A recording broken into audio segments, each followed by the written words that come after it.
I really like Invader ZIM, not the rarest opinion out there to have. When this movie was announced, I was excited, pretty much like everyone else. I was interested in seeing what Jonathan Vasquez had to offer after so many years had passed since the show got cancelled, all being delivered in a movie package, which would hopefully offer a special occasion. And after watching this, I can safely say that I was satisfied with what I got. Right from the very beginning, I was endeared by the circumstance in which Dib was in, where he was spending a decent amount of time anticipating Zim's return, which draws parallels with the majority of the audience watching this movie, as I was also in my room waiting for Zim to return. This introduction also influenced us viewers to expect something complex and well crafted on the part of Zim, especially when he himself, after he debuted in the movie, also started hyping up this master plan he apparently had, only to then find out that he had completely forgot the second phase of his scheme, which was an amusing event to experience. One thing I really appreciated about this movie was how the plot was heavily inspired by ongoing routines present in the series,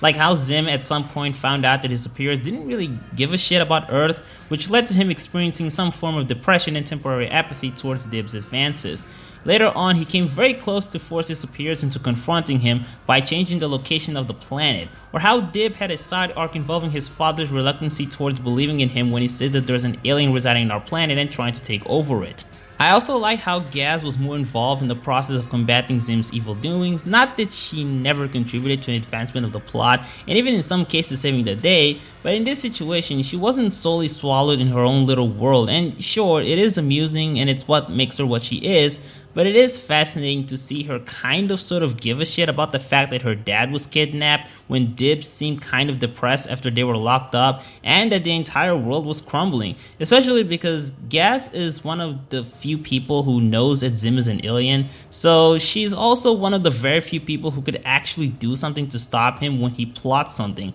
unlike everyone else aside from Dib who just wouldn't have the awareness to even do something like that. We were also granted with pretty much everything that we expect to see from Invader ZIM, my personal favorite being the inescapable evil laugh. The art for the most part felt faithful to the original series, although I will say that I noticed a bigger tendency for the colors to look a bit more vibrant, and the art seemed to look more polished in a way that detracts from the original style, which did kind of diminish the visual tone that you grew to resonate and expect to see. A good example of what I'm talking about is Gaz's hairstyle. In the original series, her hair had pointy or rectangular edges in the corners, more so than if you were to compare it to the movie design, in which in many shots, her hair was slightly more prone to have curvatures that prioritize aesthetic refinement, more so than the eccentric, edgy, and sharp look that the series had, which made it look more expressive. There were also no instances of what I like to call the Zim pose, in which the waist leans towards the front while the arms stay at the back of the torso. I honestly don't even recall witnessing this pose,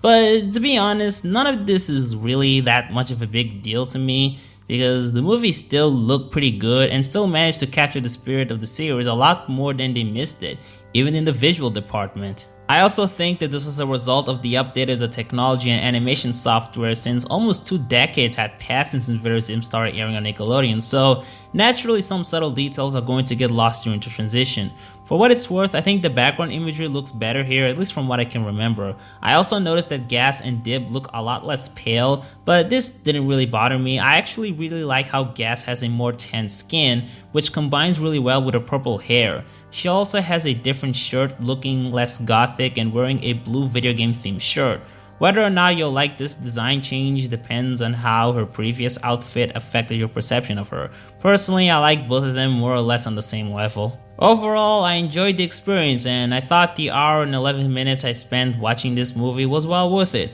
If I had to give it a score, I would slap either a 7 or 8. And with this, I've finally published a review after fucking months.